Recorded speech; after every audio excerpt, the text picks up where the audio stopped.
Good evening, ladies and gentlemen, and welcome to this meeting of the Council of the Town of Oakville. I invite everyone to rise and join Council in O Canada.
Thank you, everyone. Please be seated.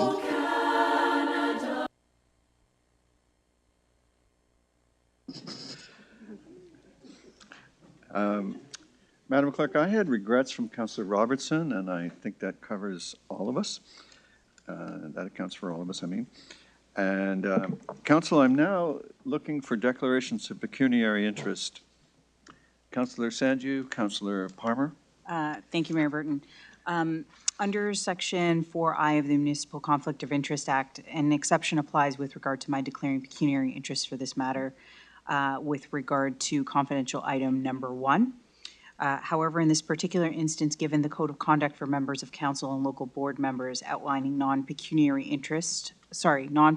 conflicts of interest, and given the nature of the information provided to council in confidential discussion item number 1, I feel that a potential interest could be construed.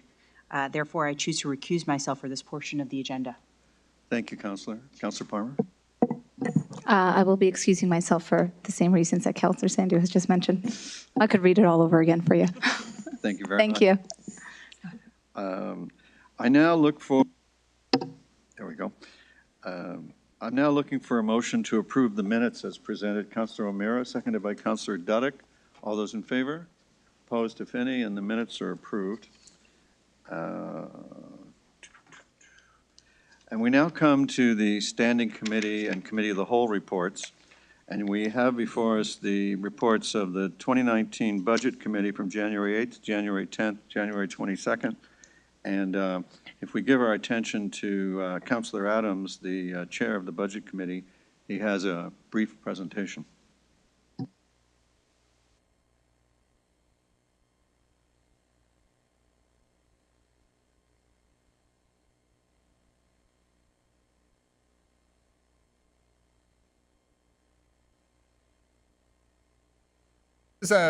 This is a test of the operating system. There, it works.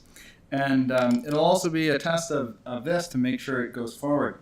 Thank you very much for your attention this evening. On behalf of the Budget Committee, I'd like to share a few words about the 2019 recommended budget. This budget will keep Oakville at the top of the list when measuring municipal fiscal health. This means that as an Oakville resident, you can continue to feel confident in the high level of services and programs that the town provides, as well as our fiscal health. As a council, we've kept our town finances strong and stable, and property tax increases in line with inflation for many years. We have continuously created efficiencies as we work hand in hand with our partner municipalities in Halton to create efficiencies and collaborating successfully on our shared goals. As I share my comments about these recommendations, I'd like you to consider our strong financial position and the opportunity that our financial stewardship has given and will continue to give our community and our residents the ability to determine what kind of town they want into the next generation. Among other things, our finances have allowed us to provide Oakville with a new hospital, a doubling of our community facilities, high quality programs and services, and infrastructure that's very well maintained on a timely basis. There we go. Members of council, you'll remember that council did give staff a guideline of preparing our budget, keeping overall tax increases in line with inflation for 2019 for consideration by this council. The same direction was given for the preparation of the 2020 budget, and we're well positioned for 2021 as well. The 2019 recommended budget does meet this guideline. The recommended town of Oakville property tax increase is 1.99%, which when combined with the approved region of Halton and the expected education portions of the property tax increase creates the overall increase of 1.53%, which is actually below the latest Toronto Consumer Price Index values of 2.1 to 2.7%, and below the Bank of Canada forecast for 2019 of Canadian CPI returning back up to 2% and long-range forecasts of 2% for 2020. Regarding our neighbors, the 2019 recommended budget proposes the lowest increase among all of our neighbors. In fact, this is at least the fifth straight year that the Budget Committee has recommended to you the lowest increase among our neighbors. These figures here are all from either approved or proposed or previously forecasted budgets for 2019, and they're presented on a comparable basis. I'll note that the higher figures for the other municipalities show the pressures that they're facing as they deal with infrastructure deficits and the need to deal with unfunded infrastructure renewal. Our neighbors are likely to continue to outpace inflation in future years. Mississauga and Brampton, for example, both now have 2% annual infrastructure levies to close their infrastructure gaps. And Oakville, by contrast, has an asset management plan that's fully funded. I also wanted to highlight that a number of these municipalities have not yet even announced their 29 expectations. The only one here that's actually approved their budget happens to be Halton Hills, by the way. Many of these municipalities will only be approving their budgets fully 3 months or later into 2019. And I want to commend our staff for the hard work that they've done, allowing us to consider passing our budget tonight. This is a good governance practice that gives our staff direction regarding the level of resources available to them over the entire year. In fact, Halton Region has recently been given high marks for its budgeting process by the C.D. Howe Institute.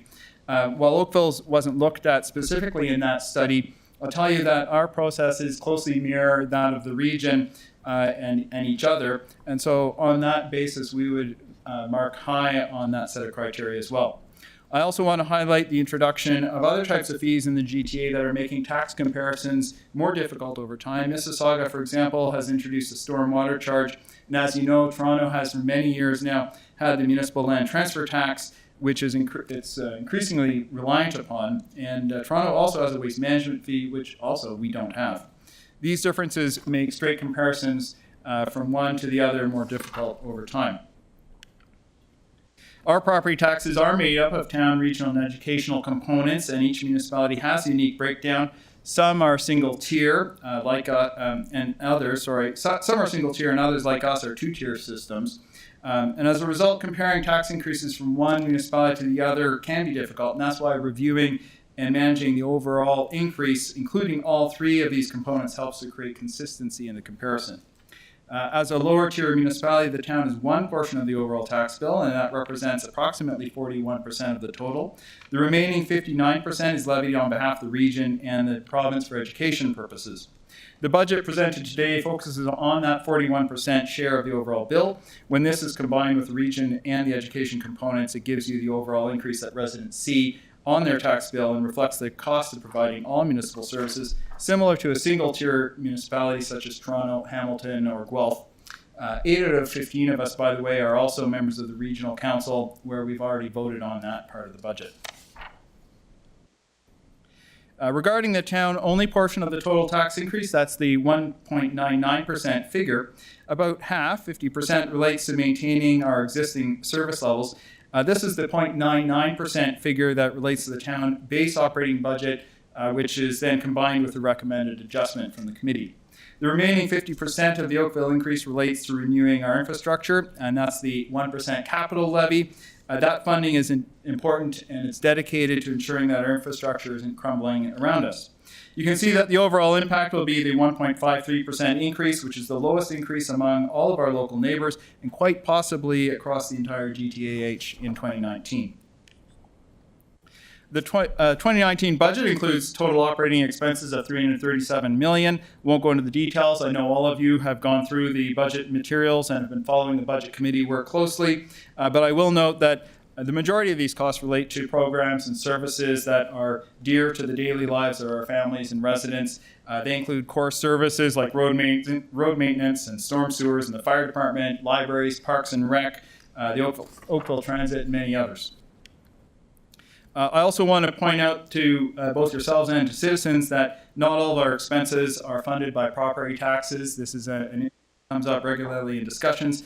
Only 59% come from property taxes of our funding, that is. By comparison, in 2003, when both myself and a number of the other members of this council came to council, 66% of our revenue came from property taxation, and this drive to protect taxpayers has been an ongoing battle, I'll say, for well over a decade, and has been a consistent focus both here in Oakville as well as the Halton region, with whom we work very closely. Of the $197.6 million in tax dollars being raised in 2019, the largest share actually goes to renewing our capital infrastructure, and that's, of course, closely followed by Oakville Fire Services. We're very proud to be preserving important services for our local families and building and maintaining our infrastructure, unlike a number of other jurisdictions where infrastructure funding is inadequate to repair the aging roads, sewers, and other facilities that they have in their communities. The recommended budget recognizes the work that staff began previously to identify opportunities for savings and efficiencies while protecting resident services. The Budget Committee is recommending to recognize $2.1 million in savings in the 2019 budget through a transfer from the Tax Stabilization Reserve. Council has received a memo regarding the impact to the reserves, which continue to be strong and well positioned. In fact, our stabilization reserves are remaining stronger than those of all of our neighbors. The committee has also recommended deferring the Town Hall feasibility study, recognizing that the need for this project is still a number of years away. We are keeping our municipal house in order through the ongoing discipline of our 1% capital levy and the additional funds that this council has previously brought forward for the special paving levy. We have very high quality infrastructure. Our funding for replacing aging infrastructure more than matches its rate of depreciation. Many municipalities are issuing very significant levels of debt to deal with their infrastructure deficits and gaps. This debt is in fact limiting their ability to make choices about what their communities look like into the future. Residents always tell me at all of our meetings that they appreciate the way council has this commitment to good long-term financial management. So I applaud you for all that work. Oakville's financial health is strong and it's sustained. Our recommendations advocate appropriate debt management. Only about 4% of our debt is actually supported by property taxes. The Oakville Hospital debt is supported by non-tax revenue at Oakville Enterprises Corporation, and development charges, harbors, and the soccer club are supporting other elements of the debt. The LED conversion debt is supported by energy savings generated internally by that project, and our plan places tax levy support debt at about $4.5 million at the end of 2019. And just for the record, going back a number of years, that number was 5 times higher at $24 million in 2006. Just for the record, here's the projected figures for reducing Oakville's outstanding debt at the end of 2019. This chart shows the capital spending by program for 2019. The largest program here is the infrastructure planning, which includes funding for roads, bridges, stormwater projects, and active transportation. With respect to the active transportation funding, staff have noted that funding for these types of projects show up in a multiple set of project listings, and they'll be working to identify these projects more prominently in future years of our budgets. Our 2019 infrastructure work includes Oakville's continued largest ever road resurfacing program at $9.6 million, which equals in scale the projects from last year. It also includes reconstruction and widening of Spears Road from the GO station west of 3rd line to 4th line. Infrastructure planning is closely followed by recreation and culture, which includes funding for the Southeast Community Center, which, by the way, is our largest project in this year. Emergency services includes funding for the commencement of the construction of the new fire station at Pine Glen and Bronte Road. The library funding includes funding for collections at 16 Mile Branch in North Park and the renovation and construction of a digital hub at the Glen Abbey Library branch. With respect to the major capital projects this year, you'll see that while the two largest projects relate to Southeast Oakville, other projects touch just pretty much every part of town. And as background, the Neighborhood Park 3 is Filey Park near 6th Line and Wheatboom Drive. In addition, there's the William Rose Park in Dundas, near Dundas and Trafalgar and 8th Line. That project's over $500,000 in funding. Memorial Park is also receiving substantial funding this year. So there are a number of significant projects going on in North Oakville. Combined with the regional and provincial shares, the currently forecasted overall increases for both 2020 and 2021 will be 2%. As in previous years, we'll be reviewing the details of these forecasts. The CEO and his staff have been undertaking service delivery reviews to optimize the delivery of town programs and services to consider alternative service delivery models. We have work to do in each of these years as we open up significant new community facilities across town. I'm confident that we'll be able to reach our goal of keeping the overall increases in line with inflation. And as a reason for my confidence and happiness about this, I'll tell you that last year when we were here, we were forecasting a 2% increase for 2019, and today we're recommending a 1.53% increase. We'll be working towards ensuring smooth future tax increases as we approach the opening of the new community center in South Oakville, as well as the new fire stations and community facilities in North Oakville. Council's already directed staff to prepare the 2020 budget while maintaining overall property tax increases in line with inflation, and we're positioned to do the same for 2021. We'll continue to work towards that important goal. As we consider our forecasts, I also want to have you consider our past increases. I recently reviewed the increases over Oakville's last 21 years, and I noted that not only were tax increases over the last 11 years nearly a full % lower than the average of the increases of the previous 10 years, but the variability of our increases has actually decreased as well. In fact, the variability of our tax increases over the last 11 years has been nearly more than half, actually, of the variability of the previous period of time. You can look at that graph and just see it with your own eyes. Some of you have been on council with me during this time, and I thought that you'd find that to be of some interest. Basically, our increases have been lower, more predictable, and on a downward trend. This has been achieved while working with our sister municipalities of Halton to create efficiencies and effective local governance for us at both levels. So in summary, I'd like to thank all the members of our staff who spent a great deal of time preparing the 2019 budget. In particular, I'd like to thank Gord Lalonde, who's up here, Catherine Hewitson, and Nancy Sully, who, by the way, from behind the scenes has been very helpful for their work during the process this year. Catherine has had a great team of finance professionals working with her behind the scenes as well. They're the various budget managers with each of our program areas, and without them it would have been significantly harder to make the decisions that we are making tonight.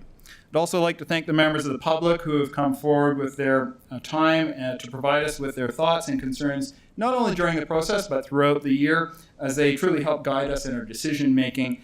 Finally, I want to thank each of you, my council colleagues, for your trust and your support during the budget process. You've all taken a lot of time reviewing the materials that are before you, taking part in the public discussions. I know each of you have come forward with a great number of questions. I can see the kind of questions that you're bringing forward on behalf of your constituents, and I know how well you've been representing your constituents as a result of that. So I want to congratulate you on that. I'd like to especially recognize Mayor Burton, Councillors Elgar, Luschina, and O'Meara for their efforts on the 2019 Budget Committee this year. Your Worship, it'd be my pleasure to move the recommendations of the Budget Committee at the appropriate time. I'll take that as your motion, and I'll look for a second. Councillor Elgar, thank you. Are there questions for the Budget Chair? Councillor Sanju. Just a general question. So when we speak about capital budget, as an aside from the operating budget, I'm trying to understand the different projects that are taking place over the next year, specifically in Ward 7. I understand that there's parks coming into place, but one of the things that's a level of concern for our constituents is the lack of a recreation center being built at the 60 Mile Sports Complex. So can we have a little bit more detail on that? It's a very good question, and we have had a lot of discussions about it over the last couple of weeks. There are a number of projects coming forward in North Oakville, particularly the parks projects that I described. There is the library project that Councillor Knoll, as the chair of the library, I'm sure can speak to perhaps in much greater detail than I can, but we do have funding for the collections that will go into that library. Councillor Knoll has described to me the details of the way that that space will be used, not only as a library, but also as a program space for the community. I guess you could describe it as a mini community center. Certainly isn't a full one, I get that. But in terms of recognizing the need for facilities, I think we do recognize, all of your council colleagues recognize the need to provide full facilities in new communities. What's on the floor tonight is the 2019 capital budget. This council will be going through a strategic planning process. It will also be going through a review of the Parks and Rec master planning process. So there are a number of opportunities for a complete discussion about what the priorities of the community are around what facilities and when they should appear and how they should get paid for. But that's what we have before us tonight. Does that provide enough information to you? It does. Thank you very much. And just another quick thank you to the Budget Committee and all staff. I know how much time the budget takes to make sure that it's prepared and ready for us, and I sincerely appreciate it. Thank you. Okay. Councillor Palmer. Thank you, Mayor. Thank you, Councillor Adams, for your presentation, and thank you to the Budget Committee for all of the hard work that's gone into this over the past few weeks. I am supportive of the 2019 operating budget. However, also disappointed that the 16 Mile Community Center has been pushed out even further into the capital budget. I'm happy to see that there will be a library coming to North Oakville. I know a lot of work was done on that, and an additional park. And I have voiced it to my council members and staff as well, and I look forward to working with my council colleagues and staff to find a solution on building a much-needed community center in North Oakville sooner than the projected date of 2027. Thank you. Thank you, Councillor Palmer. Are there others? Seeing none, I'd like to take a chance to offer a few remarks. The tax increase trend before I became mayor was upward in direction and higher than inflation. We turned that trend around 10 years ago when we adopted the same budgeting tool used by major corporations, performance-based program budgeting, or PB2. PB2 is a budgeting discipline that operates at the staff level and continually seeks improvements in efficiency. Our window on council into that process is with our annual budget direction. With this year's PB2 budget, we again kept our promise to keep any increase to the total property tax bill at or below the rate of inflation. This year, we've kept the town-only portion increase to less than inflation, too. We've been using efficiencies before taxes to fund our needs. In the same time frame, we have doubled the town's community facilities and increased our service levels, whether it's snow clearing or transit or fire protection or infrastructure maintenance and renewal, rather than freezing or cutting them. And we've climbed from 30th to first place in the Money Sense rankings as Canada's best place to live. It is also true that our property tax burden as a percent of household income is almost the lowest in the province, while our service levels are the best. About 3 years ago, the Institute on Municipal Finance and Governance recognized us as the municipality with the strongest and healthiest finances. Great things are possible when we work smarter and work together. What we must do to stay on this path is to avoid cost drivers such as population growth. Yes, in Ontario, it is provincial policy that growth causes taxes because for 22 years, the province has forbidden municipalities from collecting more than about 75% of the costs of growth. The province requires existing taxpayers to pay about 25% of the costs of growth. And because the market sets the prices of housing, no benefit actually goes to new home buyers. The province's approach only serves to fatten developer profits. Developer welfare makes our property taxes about 10% higher than they would be without this penalty on growth. The Government of Ontario said when it imposed this burden on us in 1997 that it did not want municipalities to be able to use growth to improve themselves. Stop and think about that way of thinking, if thinking is what you can call that. In response, in the last 12 years, we have worked hard to cut in half the rate of growth of Oakville's population. In August, the Premier said in a speech in Ottawa, and I quote, "My friends, we are going to grow this province faster than the province of Ontario has ever grown in the history of the province of Ontario," unquote. We are hoping for this government to fix the unfair burden on existing property taxpayers who should not be paying for growth.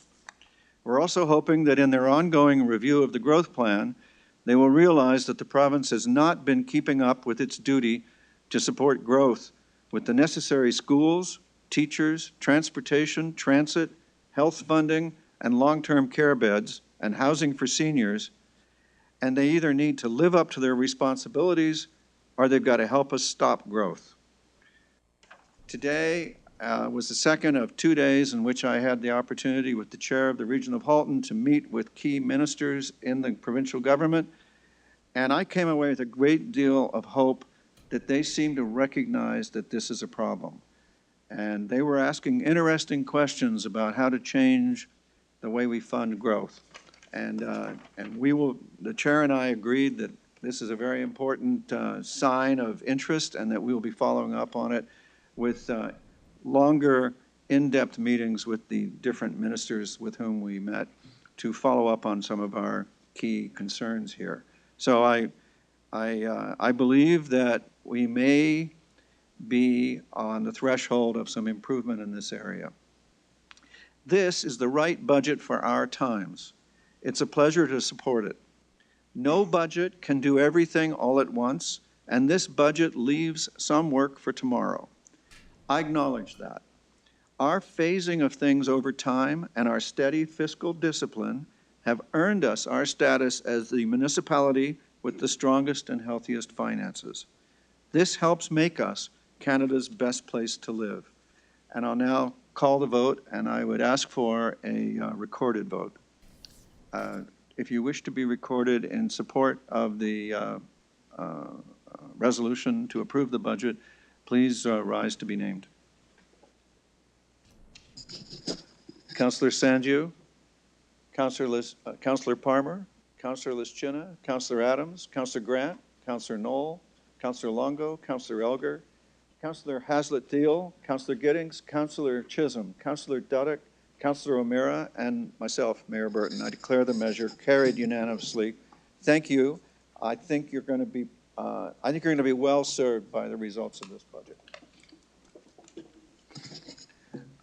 I would now ask for a mover and a seconder to approve the Community Services Committee report, although if there are no separations. Your Worship, I have a couple separations with respect to agenda item number 1, page 47, Community Services, Coronation Park, and also separate discussion item 6, Administrative Services Committee, and, with respect to the Kerr Street Mission. Thank you. All righty, any other separations? Can I have a mover and seconder for the report? Councillor Dudek and Councillor Giddings. May I call the vote on the balance of the Community Services report, everything except item number 1? All those in favor? Opposed, if any? That's carried. Councillor Chisholm, you have the floor on item number 1. Thank you, Your Worship. In reviewing the report with respect to Coronation Park, I do have a motion I'd like to speak to with respect to the report that was forwarded to us from staff. I'm of the opinion, reading the report, we have some challenges with Coronation Park, but it's the only park that we have in Oakville that has the ability to accommodate special events. The challenge is what the propensity of special events go on at that park, and I do have some questions of staff later with respect to what we can provide and facilitate at that park. It seems apparently where I'm reading on the report, it's an issue with the flooding and weather patterns and so forth and the challenges we have in that park. But I'm convinced it's not the complete park that is being flooded, and there are possible areas of the park that still can maintain or facilitate events. With that, I would like to hold off and ask the questions of staff because I do have some specific questions. And I would gather council members have some questions regarding Coronation Park and the recommendations. At this point in time, I would wait to move my motion, and I think I might have a friendly amendment from one of the other councillors. Thank you. So do you wish to Ask the defeat questions the now? committee's recommendation? Do you wish to refer the committee's, do you want to refer the item back? What would you like to do? I would like to make amendments to the recommendations made in the report. I'd like to remove and submit. And I do have copies of the motion. This is the time. Okay. Can I have these put out to staff or excuse me, members of council? That would be a great idea. Thank you. Thank you. Your Worship, would you like me, once they've been distributed, to read the motion? Yes, I would. Thank you.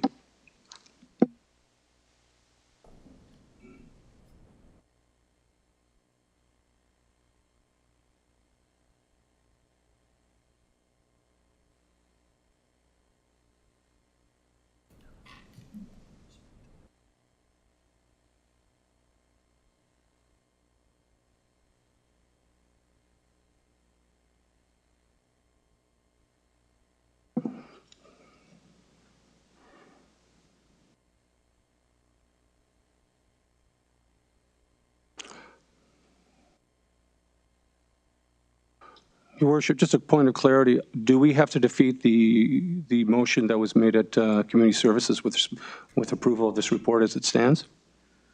Well, if your wishes are contrary to that recommendation, I think you have to defeat it. It's duly moved and it's available to be voted on. As I look at what you've distributed, I don't know if it's fully contrary to the report. Can I read, for everybody's benefit, the recommendation from the committee? Moved by Councillor Adams that the report from Recreation and Culture and Parks and Open Space Departments be received. 2, that for 2019 and beyond, Coronation Park not be permitted for large-scale special events with the exception of the Terry Fox Run and the Courage Polar Bear Dip, and staff report back within a year.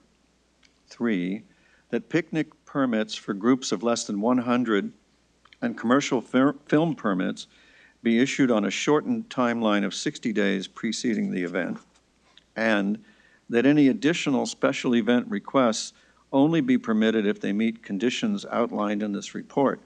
And if what you want to do is to, I've scanned your recommendation, it looks to me like you want to make some changes to item number 2, which limits the large ones to those 2.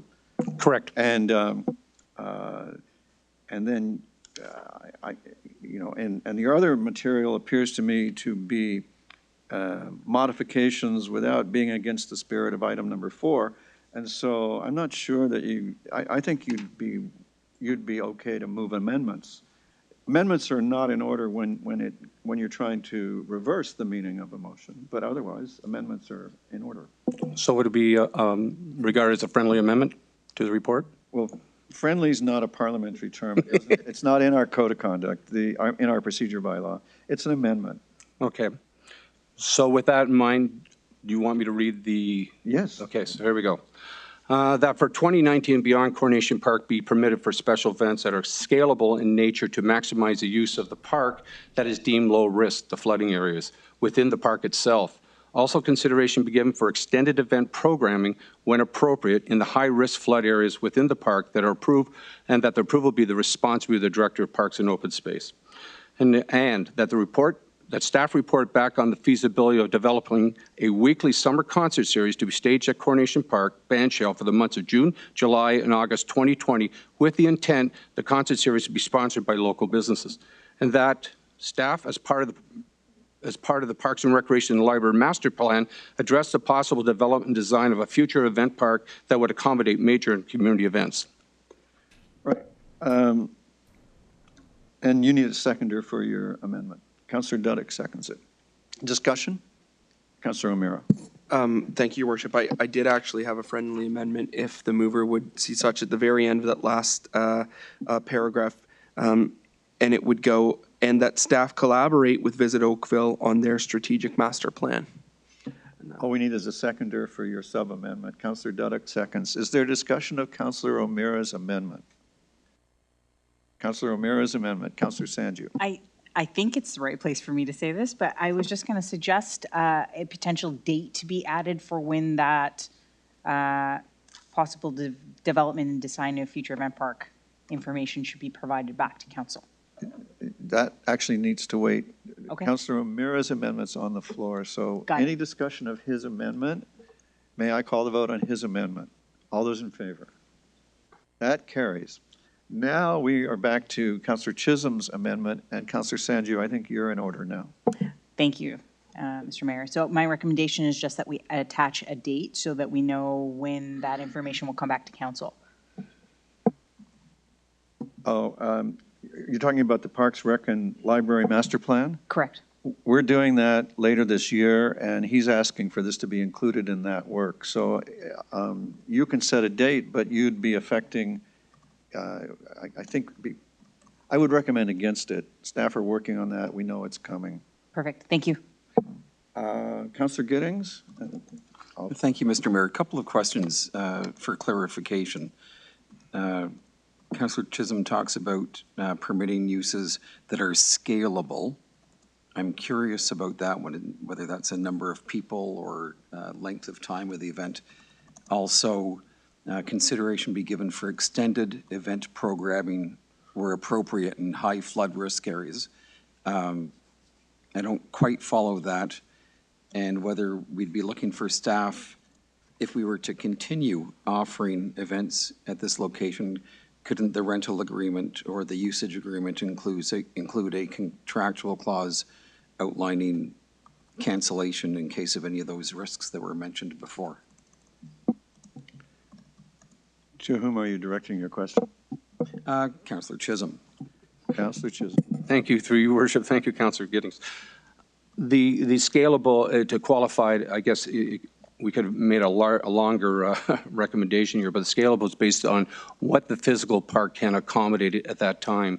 Scalable, the challenge we have when you look at special events, there's different degrees and definitions what a major special event is versus a community event.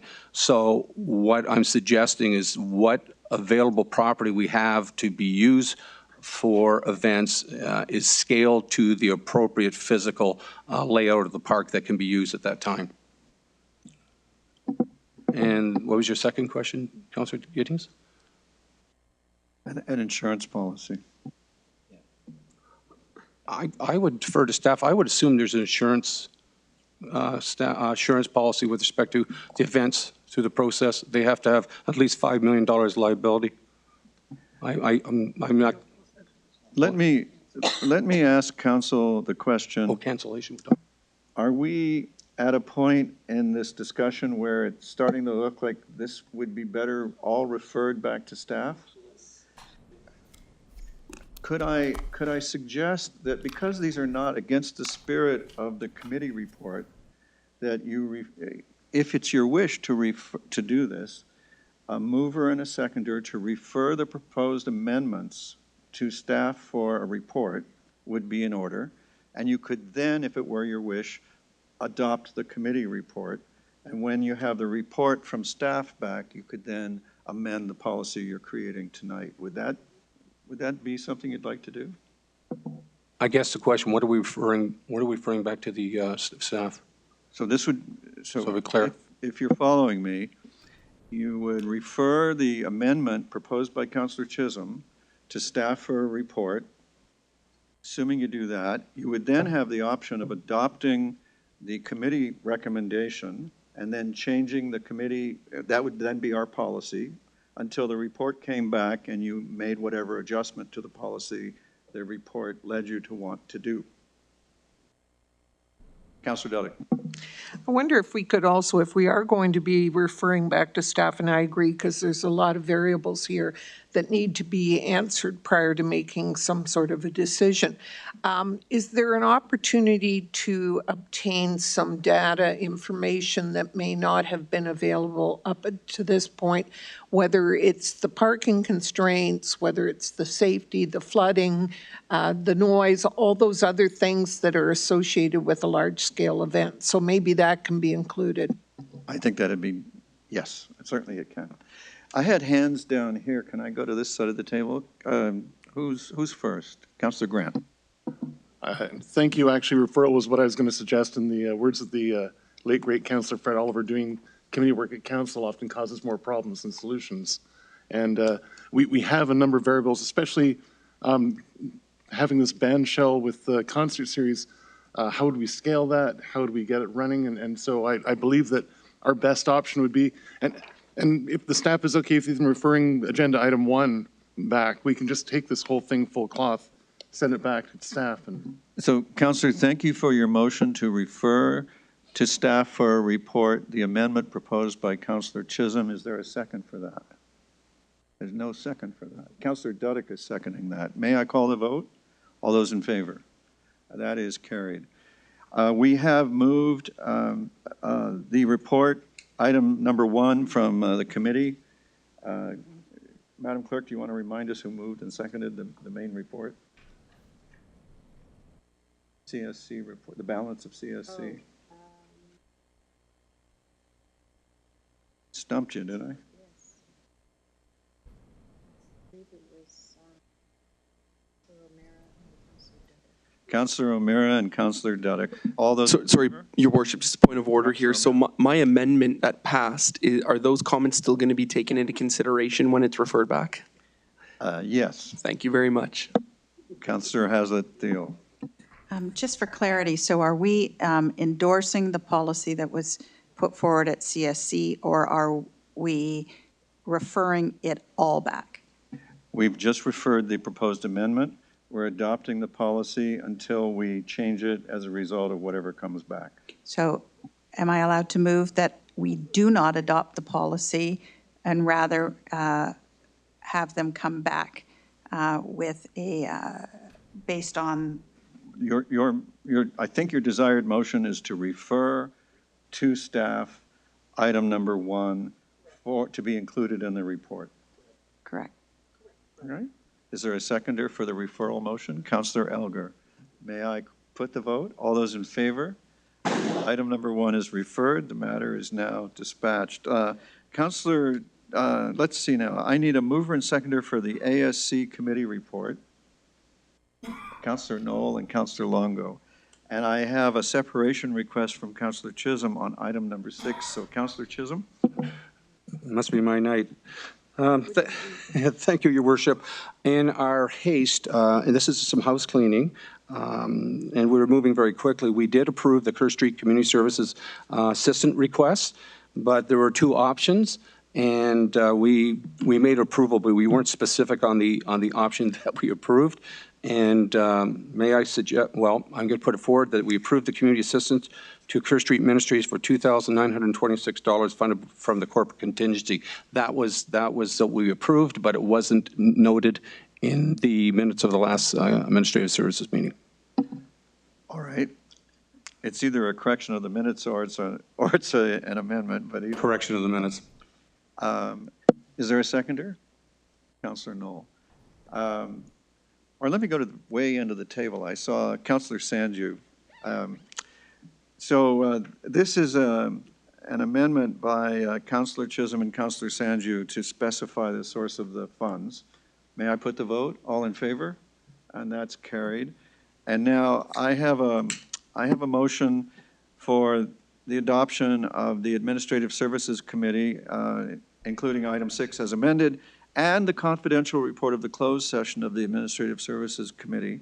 May I put the vote? All those in favor? Any opposed? That's carried. Thank you, everybody. We worked our way through that parliamentary procedure,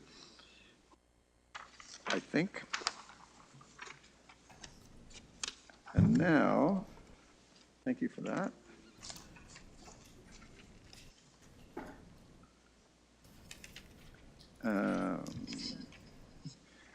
Actually,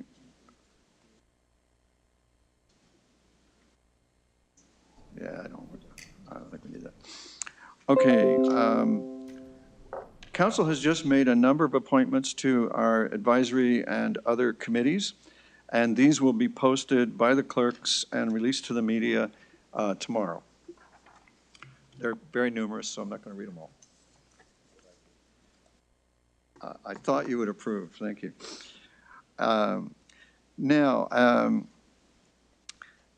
The first item on the agenda is the Integrity Commissioner Council Code of Conduct and Council and Staff Protocol report from the Clerk's Department.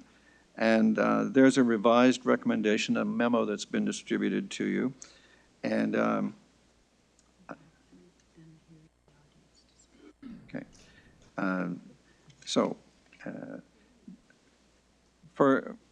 For your assistance, let me ask if there's I'd like to take this in steps. As your chair, I'll volunteer to separate this into its items. And the first one, but I would look for a mover and seconder of them all. Can I have that? Councillor Chinna and Councillor Parmer. So the first one is, that I'll call the vote on, is one, that the report from the Clerk's Department dated December 21st regarding the Integrity Commissioner, Council Code of Conduct, and Council and Staff Protocol be received. May I put the vote? All in favor? That carried.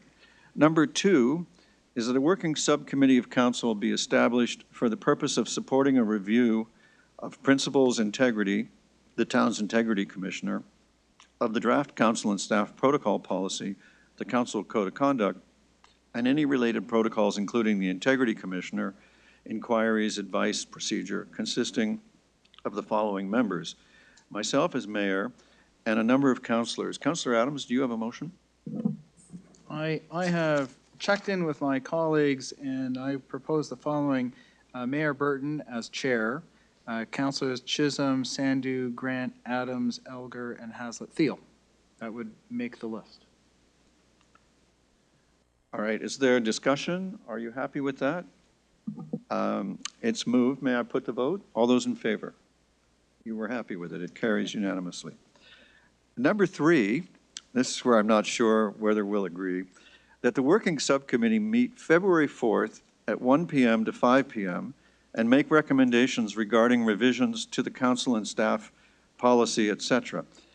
I would like to propose that we change the start time. So I'm going to ask your indulgence to change the start time to 3 p.m. and I'll tell you why. 3. And here's why. February 4th, between 11 and 2:30, is when the Municipal Governance Review advisors are going to be interviewing the chair and the mayors of the 4 local municipalities in half-hour individual sessions, separated by 15 minutes, according to their letter.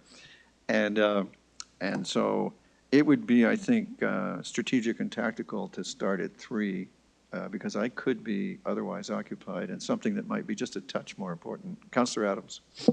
I have no objection to 3 o'clock, but council has just named you chair, and by the terms of reference, the time and date can be changed by the chair.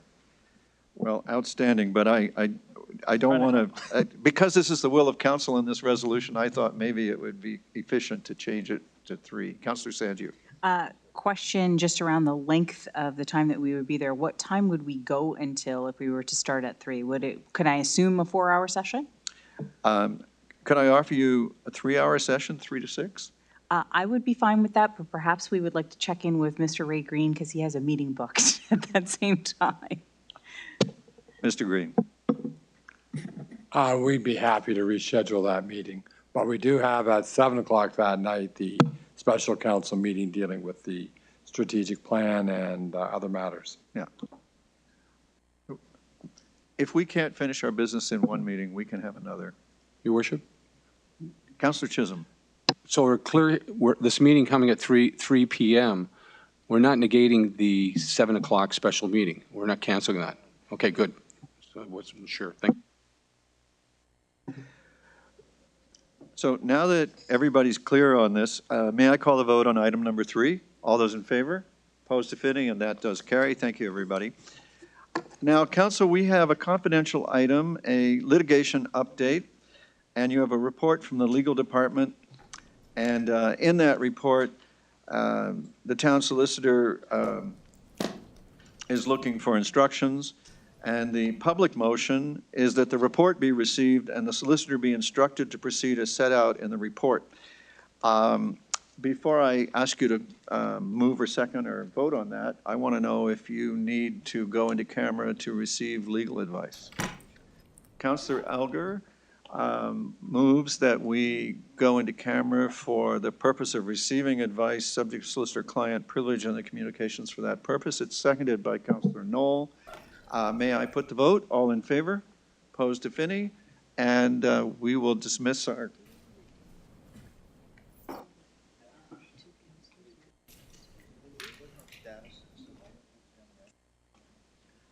Thank you, Madam Clerk. Before we act on that, we have requests for reports, and one of them is moved by Councillor Sanju and seconded by Councillor Palmer. And another one is moved by Councillor Sanju and seconded by Councillor Knoll, and another moved by Councillor Sanju and seconded by Councillor Palmer, who are generating a lot of work here tonight. So perhaps we could, I'll just use the procedure bylaw actually gives me the discretion to jump, move items on the agenda. Let's dispatch the request for a report. Let me try something here. It's permitted under our procedure to do a gang motion. Are there any reports? Let's find out if there's any reports here that you're not willing to authorize. May I have a motion to approve all the requests for reports? Councillor Dudek. Sorry, Your Worship, I'd like to remove my request given the referral of the item from CSE back. I think that was contingent on the other, so. Are you talking about 27 Walker Street? No, I'm talking at the very bottom, one moved by me regarding Coronation Park. Ah, yes, okay. I'll still look for a motion for all the remaining requests. Worship, just one other, I would like to make a change in the Pine Grove Road traffic calming. Yeah. That staff be directed to prepare a report outlining recommendations for changes to the traffic calming on Pine Grove Road as soon as possible. Just taking out by the second quarter of 2019. Thank you. That's what my copy has always said. Thank you very much. Still looking for a mover. Councillor Dudek and a seconder. Councillor Lischina. May I call the vote? All in favor? Opposed, if any, and the requests, as changed, are approved. We're going into camera now.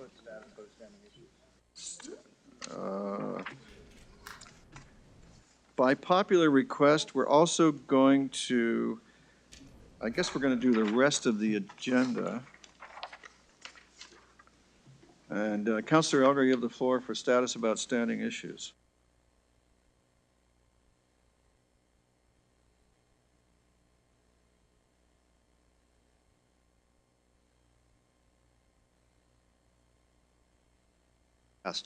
And I notice when I read here, it sounds like nobody has contacted the staff to get approval for this to continue. And I just want to make sure that is correct. And would it be, has staff contacted the appropriate personnel on this issue? I realize it's now in Ward 1, but it was a big issue for the seniors and the residents at, up at Dundas and Bronte Road area.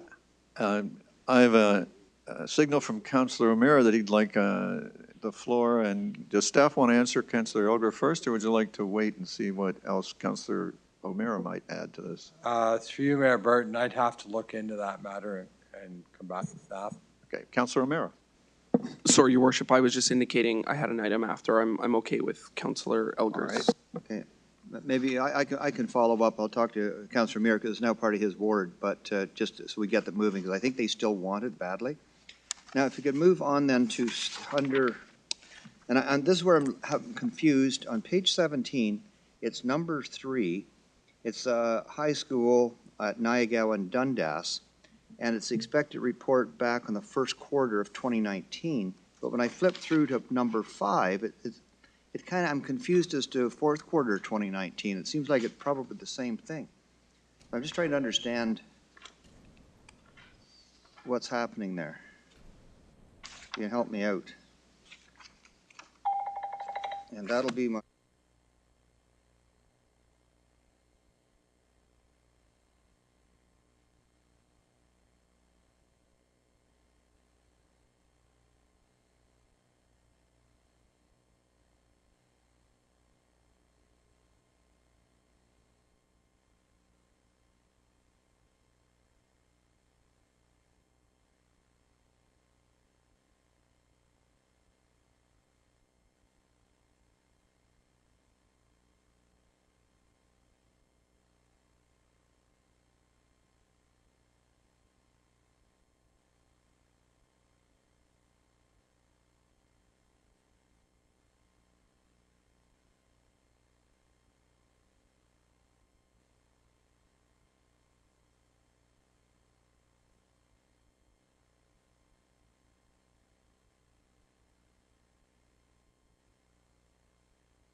Right now, the part of the issue is in the secondary plan, there is an age set until the final determination of the school. There's nothing that can stop, and certainly if the commissioner was, Jane Closey was here, she could put it better in planning speak, but at the end of the day, if a property owner wishes to have the age removed, they can apply to the town for removal of that age. Have any applications for removals of H's in that area been given to the town thus far? Do we know? Not at this point. Okay. I think that answers So, your question. Counselor, I just want to help you with a couple of bits. Please. The board has not bought the property, and Counselor Elgar and I think, would agree that the matter goes back 18 to 20 years. So it predates my time in Ward 7, is what you're saying? Yes. And I guess the other thing that you need to know is the school board doesn't have approval to build the high school from the province. And in fact, I believe there's 3 schools that they had funding and approval for that have been canceled or frozen by the province. And so there's a bit of a discussion going on with the Ministry of Education about whether or not the province is in the business of education anymore. Got it. If I can say it that cheekily. I'm sorry, can I ask a question just on that piece? So if we're thinking about this purely from a school's perspective, and I realize that we receive funding from the province, have we heard or understood that there was any application even for tender for a potential build of a high school in that area, or no? Absolutely not. Okay, so we haven't even gotten to that point yet? No. Got it. No. And for the last few years, schools have been, I mean, this is not the time to go into it, but there's a lot of schools that we're missing in Halton. Right. And in my budget speech, I mentioned the way it's become systemic and continual, that the province cannot keep up with the growth that it orders us to facilitate, which is why I've reached the point myself personally that I think we've got to call a halt to it. Fair enough. And I'm looking for ways to do that. Councillor Knoll. I'm sorry, I have one more comment. I'm sorry, Councillor Knoll. Just think poor old Councillor O'Meara is still waiting for his next item. I'm sorry, Councillor O'Meara. One last comment, just for my clarity and clarity for people that are watching from home and those in the gallery. The 22% of the budget that is allocated to the school board, that is not provided by the town in any way to help build schools, correct? That money goes downtown to the Ministry of Education, well, actually it goes to the general revenue of the province, and the Minister of Finance decides how much of the province's revenue will go to the Ministry of Education. And we've wandered far away from the topic, so I am sorry. I think maybe we should Fair. ask Councillor Knoll if he's talking about the item that's before us. I appreciate it. Thank you. I appreciate it. Thank you, Mr. Mayor. I wanted to just add some additional information, and I apologize. I thought Councillor Elgar was on this email that circulated. This has been a legacy project on the part of Ward 5, and actually the date is 2006 it started as a result of the North Oakville Secondary Plan negotiations. And frankly, in an editorial capacity, it's a disgrace that it's happened this long to the family, the private homeowners that are aging and expected this to be their retirement annuity that's gone on this long. I have the letter, and I'll circulate it again, from Commissioner Closey that indicates there's a meeting this week with the region to further some progress on the site, and she has indicated that depending on the outcome of that she would be prepared to work on other alternatives. So there's work in progress. I'll circulate the email. I apologize. I promised you that I would copy you on that. I didn't. I thought it was done. I believe the Ward 7 councillors have it as well. So, but it's been a long time. 2006. I have good news, Councillor O'Meara. You have the floor. Thank you, Worship. This relates to council's information items. On page 86 of our report, emailed dated December 23rd, 2019, from Mary Jane and George Hutter with regards to a daylight triangle. They've had an ongoing offer or proposal to purchase a little sort of triangle of their property for numerous years. The last correspondence they had with the town was in 2013. They've recently decided that they would like to move and wanted to pursue the purchase of a little daylight triangle there, of which they said that the town's policies have changed and they're no longer offered to buy that little piece.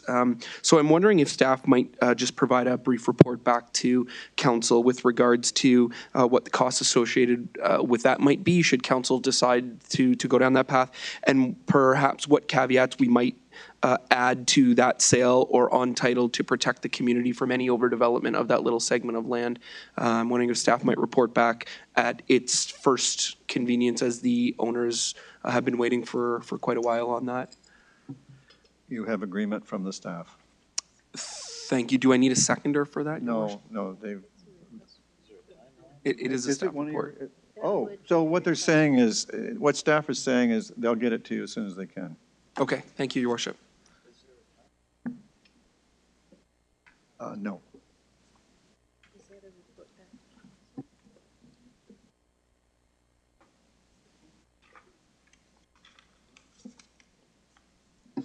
For clarity, a request for report is what's required when the work that the counselor wants staff to do will take more than, I believe, 2 hours of effort. This is not a 2-hour effort.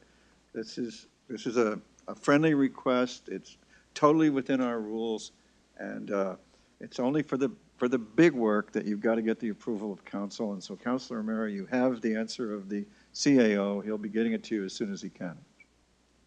All right? Okay, thank you, Your Worship. Councilor Elgar. Just on that issue, do we have a cycle timeline? Would it be 1 month, 2 months, 6 months, a year? I think we could have the initial report for council's consideration in about a month's time. I thank you. Thanks. All righty.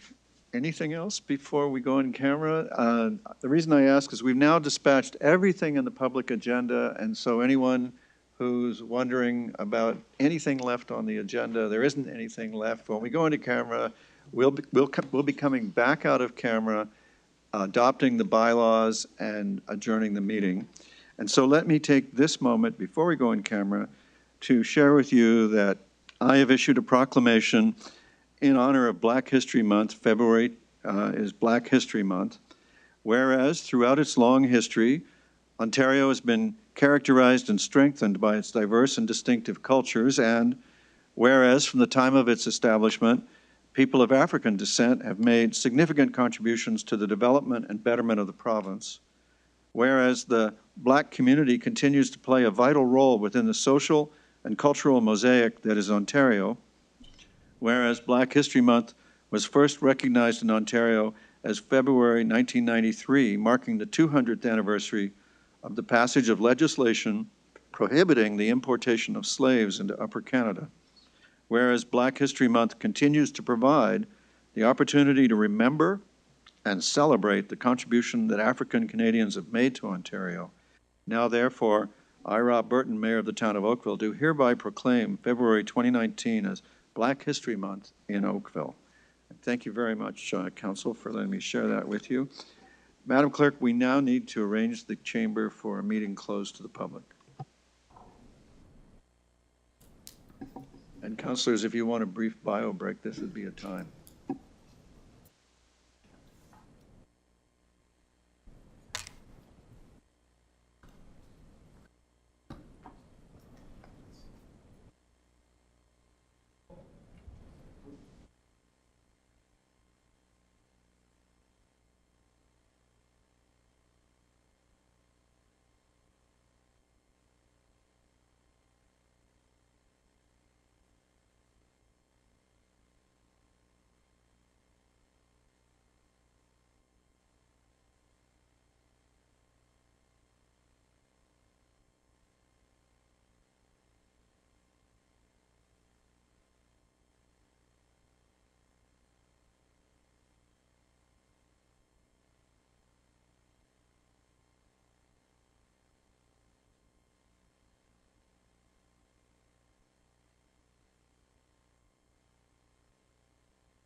right, council is resuming its public session, having met in a session closed to the public as permitted under the Municipal Act and our procedural bylaw to consider a matter subject to solicitor-client privilege and communications for that purpose.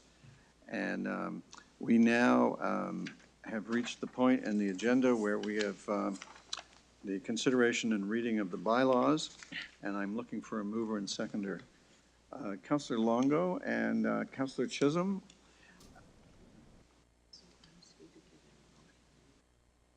Oh, yeah. Sorry. Actually, the first thing I need to do is I need the motion I read before we went into the closed session. I need a mover and seconder for receipt of the report and the instructions to proceed as provided in the report. Councillor Hazlet-Thiel and Councillor O'Meara, all in favor, opposed if any, and that is carried. And now I'm back to my motion for the bylaws, that the following bylaws be passed: 2019-01, 2019-02, 2019-07, and 2019-19 as presented. All those in favor? Opposed if any? Thank you. That completes our work together. Thank you very much for your time and attention. It's been great working with you, and we are adjourned.